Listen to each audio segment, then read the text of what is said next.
예, 시청자 여러분, 한 주 동안 잘 지내셨죠? 신유입니다. 이해랍니다. 이 우리나라는 말이에요. 내가 네. 참 요새 이렇게 살다 보니까 참 기가 막힌 게 정치 쟁점화 될 필요가 없는 문제가 정치 쟁점화가 됩니다. 그리고 사실상 우리가 단순하게 당위성으로 접근해야 될 문제도 정치적 논리가 개입되는 경우가 많거든요. 그래서 야, 이거 참 특이하고 신기하다 이런 생각이 듭니다만, 그런 이슈 중에 하나가 바로 여러분들도 관심을 많이 갖는 바로 이 석유 문제. 네. 이 나라가 이제 산유국이 되느냐 마느냐 하는 문제라고 생각을 합니다. 사실 되면 좋은 거고 안 되면 실망스러운 거, 거기서 끝나야 되는데, 이게 정치 쟁점화 되니까 이 문제에 대해서 우리가 조금 더 파볼 이유가 점점 더 커지는 것 같아요. 그게 안타깝지만 필요한 상황이 돼버린 것 같습니다. 맞습니다. 이 프로젝트 이름처럼 말씀해 주신 것처럼 들어가는 뭐 리스크나 비용도 크지만 성공하면 또 이게 엄청난 규모잖아요. 그래서 오늘 그런 부분들을 따져볼까 합니다. 서울대 최경식 교수님과 함께 할게요. 교수님 안녕하세요. 안녕하세요.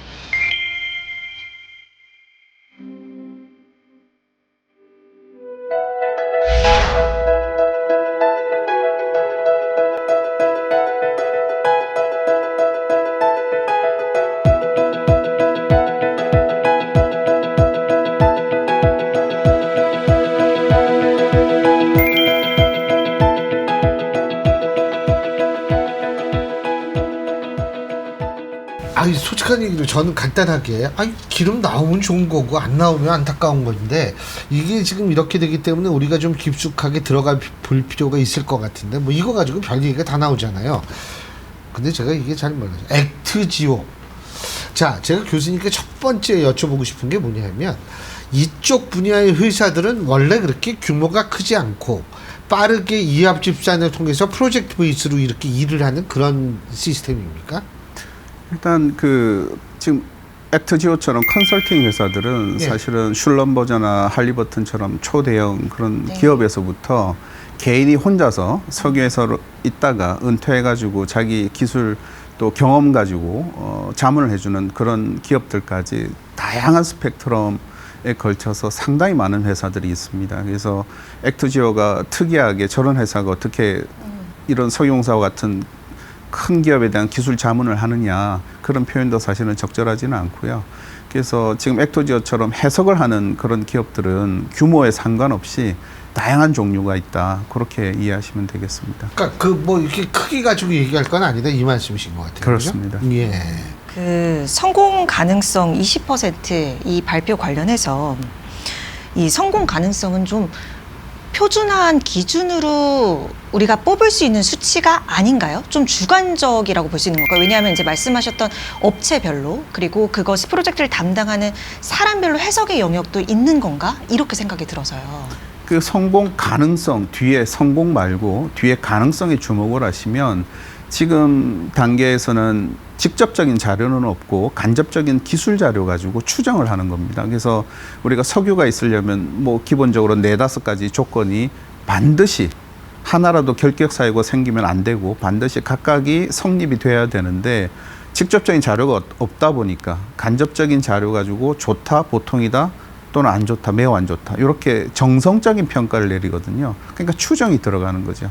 그래서 이 추정은 개인의 경험이나 또 보는 관점에 따라서 또는 회사 입장에 따라서 그 수치가 달라질 수밖에 없는 거거든요. 그래서 상당히 그 주관적인 그 판단이 개입될 요소가 많아서 어떤 공식에 따라서 정해진 뭐 이 정도 그림이면 이 정도 양이 예상이 되고 확률이 예상이 된다, 그런 식의 공식은 존재하지 않는다고 생각하시면 됩니다.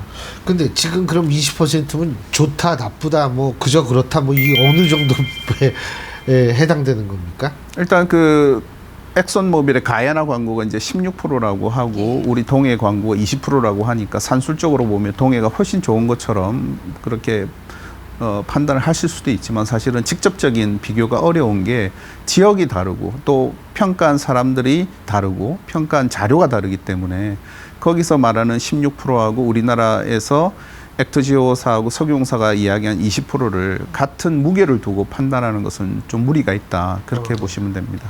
그러니까 가이아나 유전의 16%와 지금 이 동해 심해간설전의 20%는 뭐 지질 구조도 다르고 다르게 해석을 하는 건데 불과 4% 차이기는 하지만요. 그 말씀이신 그러니까 건가요? 숫자 자체가 크게 의미는 없다. 그렇게 보시면 되겠습니다. 전반적인 유망성은 있다. 이렇게 판단을 할 수는 있어도. 제가 궁금한 게, 전 뭐 과학을 전공한 건 아닙니다만, 과학이라는 건 말이에요. 사실상의 우리가 검증이라는 것이 또 중요하지 않습니까? 검증이라는 건 누가 해도 똑같은 결과가 나오는 것이 검증 아니겠어요? 근데 이게 분명히 과학일 텐데 말이에요. 이게 회사마다 좀 해석도 다르고 이러면은 이게 좀, 이게 뭐지? 이런 생각이 들 수밖에 없는 것 같아요, 그러면은. 저희가 장비를 가지고 다루는 분야들, 예를 들어서 지구물리 탐사 자료라든지 또 나중에 시추가 되어서 상업적인 생산을 할 때 거기에는 첨단 기술들이 많이 들어가는데 그런 분야들은 사실은 기술 발전이 많이 이루어졌어요, 과거보다.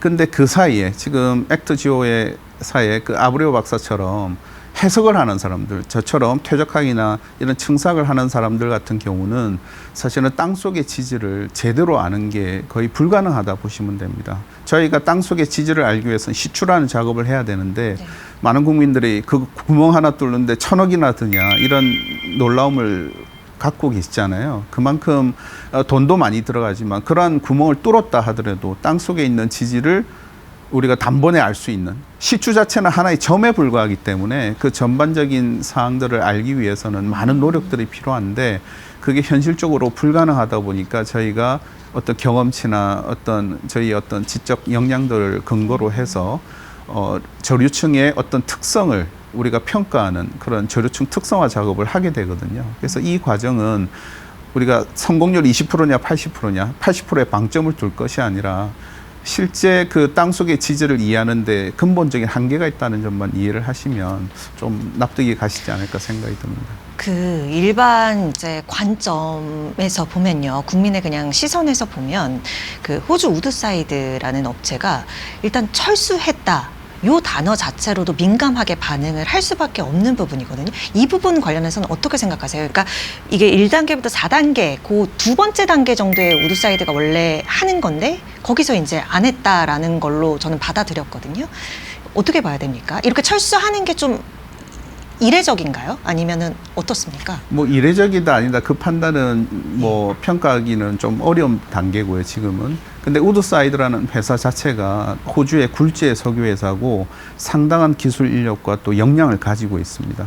그리고 우리나라 대륙봉을 가장 잘 알고 있는 회사고 또 숫자는 정확하게 기억은 나지 않지만 한 600억 이상 그 자기 돈을 투입을 해서 실제 사업을 하겠다는 의지를 갖고 들어온 회사가 그 동해 대륙봉을 샅샅이 훑었는데 철수를 했다라고 하면 일단 제3자가 볼 때는 유망성을 좀 낮게 봤나 이런 생각을 하실 수는 있지만 그 변수 말고도 그 회사 자체의 어떤 포트폴리오 상에서 사업의 다각화 측면에서 한 곳에 선택과 집중을 해야 될 때 지금 우드사이드가 최근에 세네갈에서 성공을 거둔 그런 경우처럼 이 한국을 전략적으로 약간 좀 후순위에 놨다면 기술적인 유망성이 있다 하더라도 회사가 철수하는 가능성이 있기 때문에 그렇게 단순하게 우리가 기술 유망성이 없어서 가는 거 아니냐 이렇게 말하기는 좀 어려운 측면이 있다, 그렇게 보시면 됩니다.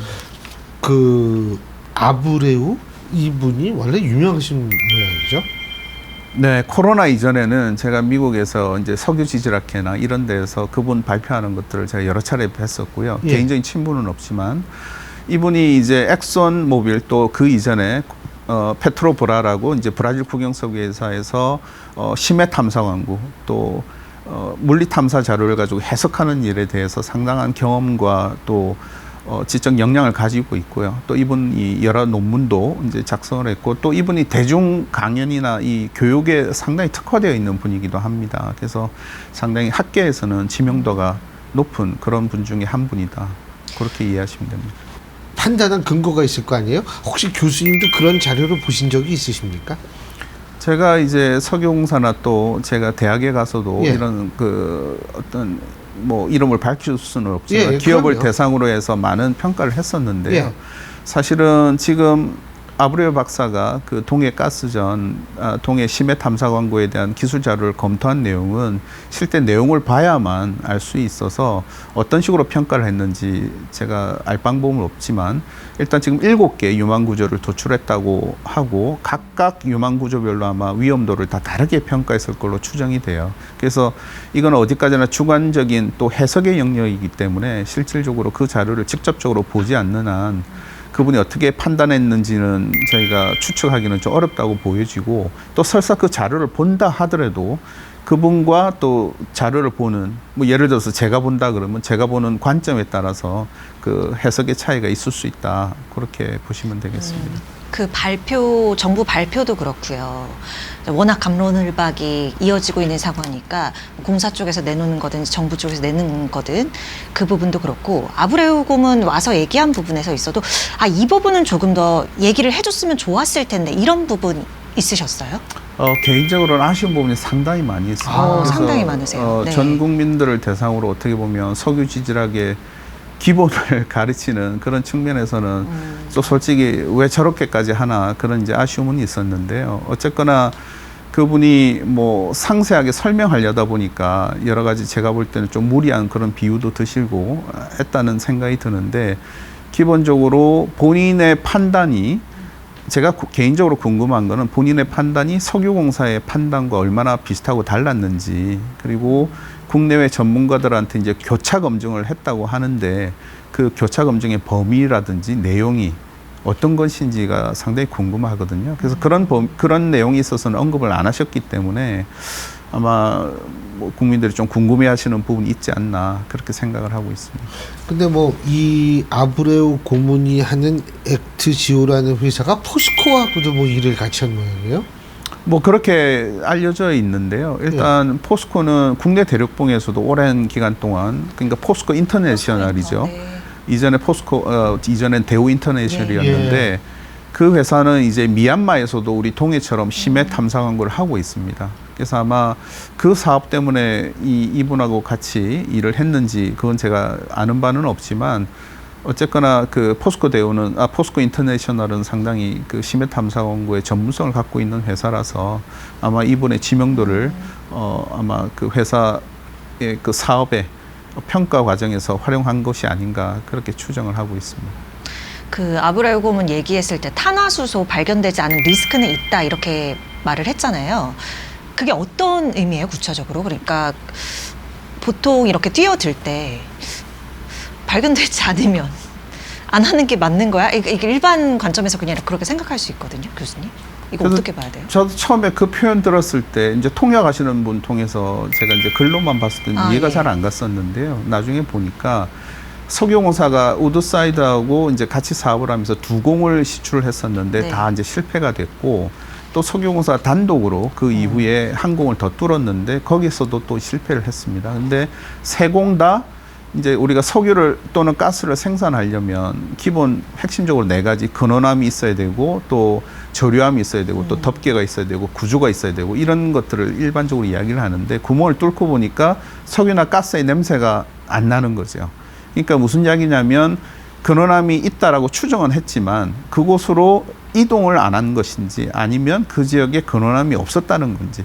그러니까 탄화수소라고 하는 것은 석유나 가스가 대표적인 건데 그걸 못 찾았다는 이야기를 탄화수소가 없는 게 리스크다, 그렇게 표현을 해서 좀 오해를 불러일으킨 면도 있는 것 같고, 어떻게 보면 그 탄화수소의 존재 여부를 이분들은 가장 좀 리스크를 높게 보고 있는 것이 아닌가, 그렇게 판단할 수 있는 그런 표현이다 생각이 됩니다. 교수님이 생각하실 때 그러면 지금 단계에서 대통령이 직접 나서가지고 그런 거 발표한 것이 조금 성급했던 거라고 생각하십니까?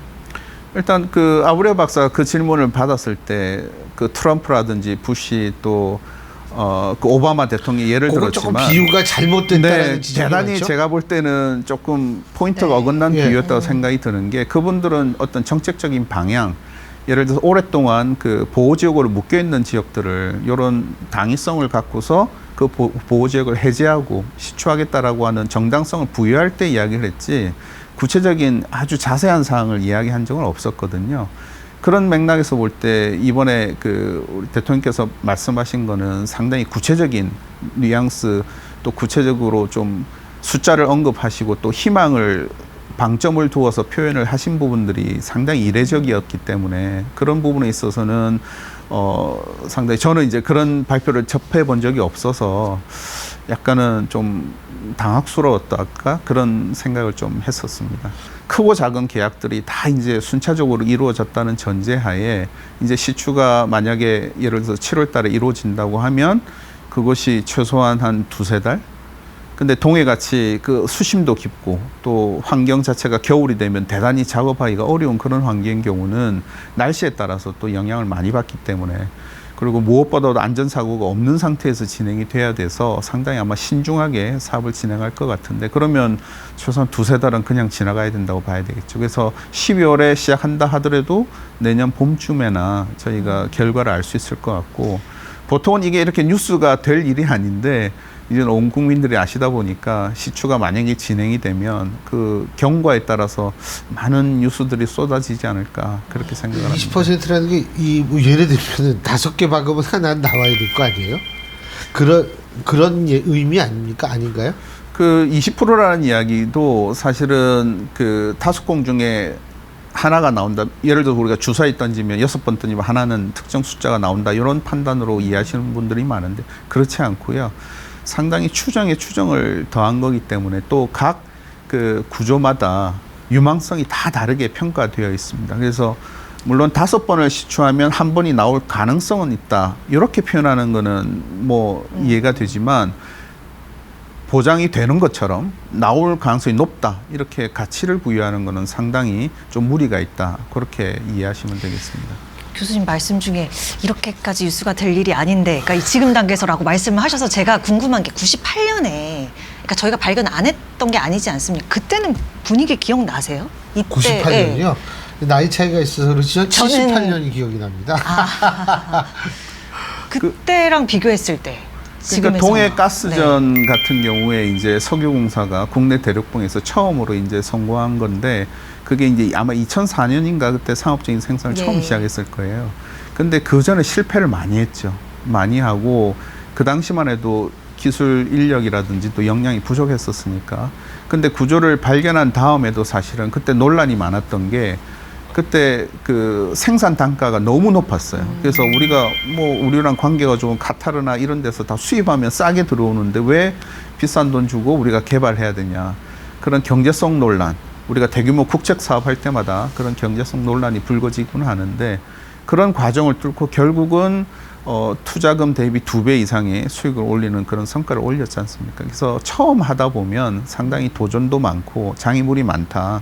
특히 이제 심해 탐사 광구 같은 경우는 수심이 1km, 그 다음에 깊이가 한 2km 이상 들어가니까 사실은 굉장한 도전이죠. 그래서 많은 어려움이 예상이 되는데 너무나도 많은 관심을 갖다 보니까 첫 번째 시추공의 결과가 상당히 중요해지지 않나. 그리고 그렇겠네. 현장에 있는 그런 기술자들이나 관련 종사하시는 분들이 상당히 좀 많은 부담을 갖고 계시지 않을까 그런 생각을 하고 있습니다. 그 교수님처럼 학자 입장에서 볼 때요, 우리나라의 이 대륙붕이라고 얘기를 하든지 아니면 그런 그쪽에 이 유전이나 이런 게 있을 확률이 좀 어느 정도라고 보세요? 그 전체 꼭 지금 뭐 대왕고래인가 뭐 그거 말고 예, 일반적으로 볼 때 가능성은 있는 겁니까?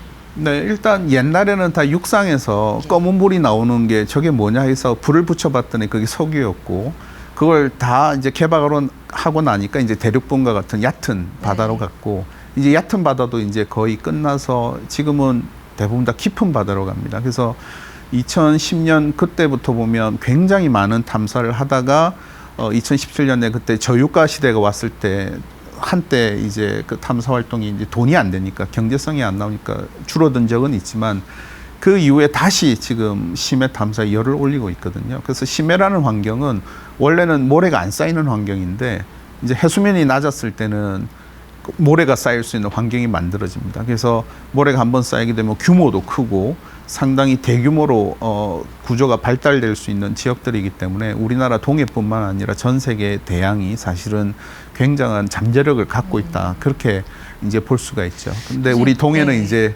막 처음 시작 단계다 보니까 어떤 그 불확실성은 있지만 전 세계적으로 심해 탐사 광구의 개발이 대세다 그렇게 보시면 되겠습니다. 교수님, 칠광구는 어때요? 요새 또 한쪽에서는 막 칠광구 얘기를 해서 노래도 있잖아요. 그러니까요. 영화도 만들어졌고. 네, 그러니까 제가 궁금한 게 일단 첫 번째가 우리가 이렇게 하던 곳 지금 요 8, 6 요쪽에서 하는 게 이게 맞는 건지, 그리고 칠광구는 정말 경제성이 없기 때문에 일본에서 일단은 아니야 이렇게 한 게 맞는 건지, 이거 학자 입장에서 어떻게 보고 계세요? 사실 제가 언론에서 처음 밝히지만 국내 대륙봉 그 한계 획정할 때 문건을 제가 작성을 했었거든요. 외교부랑 같이. 네. 그게 이제 칠광구 그 지역이었고, 그래서 칠광구 같은 경우는 사실은 시추를 여러 군데 했었지만 다 성공적인 그런 탐사 결과는 없었습니다. 그리고 지도에 보시면 아시겠지만 굉장히 일본 쪽에 가까이 있죠.